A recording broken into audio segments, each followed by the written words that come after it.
tous et bienvenue sur la chaîne d'éducation paramédicale de l'association CHER. Cette vidéo est une vidéo d'introduction qui va nous présenter le module consacré à la salle de cathétérisme. Quel est l'objectif de cette première vidéo? Deux objectifs: connaître les différents éléments de base qui composent une salle de cathé et surtout d'être en mesure de relier chacun de ces éléments à une fonction. Nous ne rentrerons pas en détail dans le fonctionnement de ces éléments puisque chaque élément sera traité séparément dans une vidéo à venir. Quels sont ces éléments? L'arceau de radiologie, plus communément appelé par anglicisme le CA, la baie d'hémodynamique et le matériel d'anesthésie-réanimation.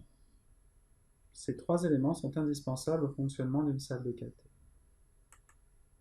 L'arceau de radiologie, il a une forme de C, il est composé d'un tube et d'un détecteur. Ce tube émet des rayons X qui vont traverser le patient, être détectés et produire une image qui sera transférée sur un écran. La baie d'hémodynamique, plusieurs rôles: monitorer et surveiller l'électrocardiogramme tout au long de l'examen, recueillir et analyser ce que l'on appelle la pression sanglante, et éditer un rapport final, ou également faire des mesures complémentaires de surface ou de gradient de pression qui peuvent être utiles et contribuer au diagnostic. Le matériel d'anesthésie-réanimation, trois rôles également: surveiller bien sûr en complément de la baie d'hémodynamique, être capable de réanimer en cas de trouble du rythme ou de ventiler un patient, et être capable, pour certaines procédures qui sont complexes, de pratiquer des anesthésies plus ou moins lourdes. Comment ces différents éléments vont s'articuler dans cette salle? Il y a deux zones dans cette salle.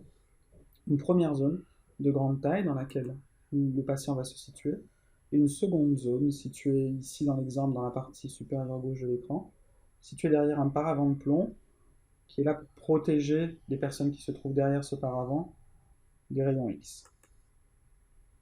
L'arceau de radiologie qui va tourner autour du patient, il aura un écran derrière le paravent. La baie d'hémodynamique qui sera située impérativement derrière le paravent, pour la raison simple que les gens qui l'utiliseront n'auront pas à être exposés à la toxicité des radiations X. Nous verrons tout cela dans un module qui sera consacré à la radioprotection.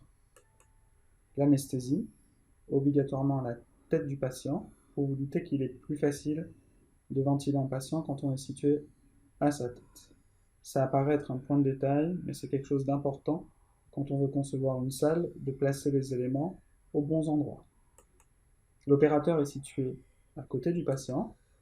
Il a à sa disposition une table d'examen lui permettant de poser son matériel, et également au minimum deux écrans, un écran qui reflète ce que l'arceau de radiologie produit comme image, et un écran qui est un reflet de la baie d'hémodynamique.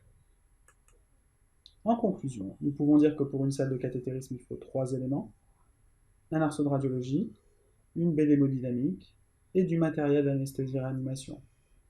Chaque élément va être traité dans une vidéo par la suite qui lui sera propre. En vous remerciant pour votre attention, et vous pouvez nous retrouver sur la chaîne YouTube cher.paramed.edu. Merci.